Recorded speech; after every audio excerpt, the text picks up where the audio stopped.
Local forecast.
This is WeatherScope.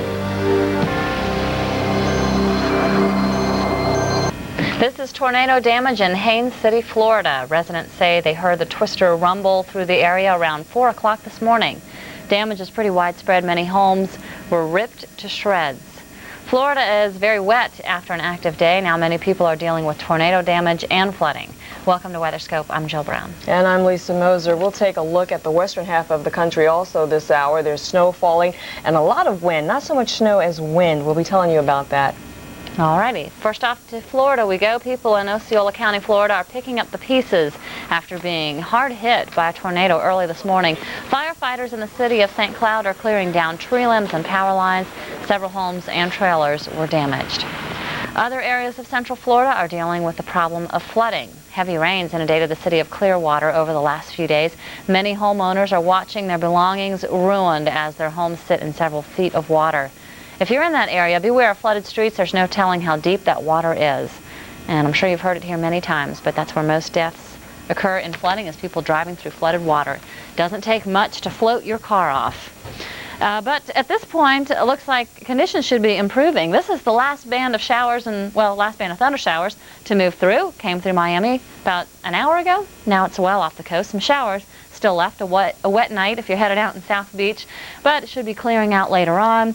This last little streamer of showers stretches from Naples up to, let's see, about Fort Pierce, Melbourne area.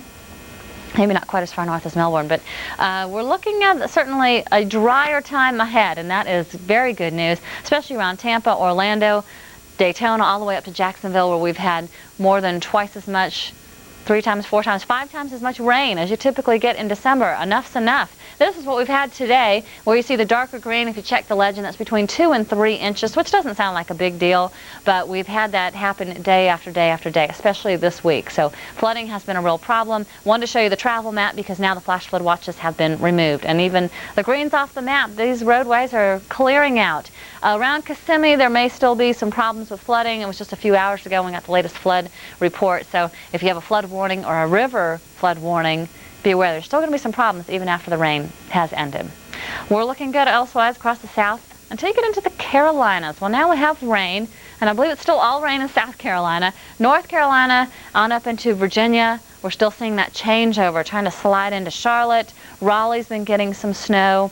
There's just enough cold air at the tail end of this storm to see a changeover to snow. We're not likely to get a whole lot of accumulation. You know, as temperatures are certainly borderline. Nashville's cold enough but no precipitation any longer. Raleigh, a little warm, 34 degrees. Now, watch that temperature closely tonight, because if it falls down to 32, roads might get a little slick fairly quickly. Actually, all the way up into Boston, New York, it's been rain and snow mixed, but temperature has been above freezing, so roads should be in pretty good shape. Checked in at one of the spots where we thought we might see heavier snow. My sister in Harrisonburg says they have about 3 to 4 inches. So if you're skiing Massanutten or Wintergreen in the next day or so, hey, tomorrow's Sunday, that's a good time to try out the new skis. Should be plenty of powder out there. But we do have a band of heavier snow, so it might be a problem on Interstate 81, 95. Temperatures have been warm in the last couple of days, so a lot of this snow may be sticking to the grass more so than the roadways, especially because temperatures today really haven't been down to freezing in most locations. It's just a little rain mixed in places like New York City and down into Delaware and Maryland, but most locations are going to see a total change over to snow before this ends overnight tonight. So here's the tail end of it. Last of the snow down here around Raleigh, maybe a few flakes around Charlotte.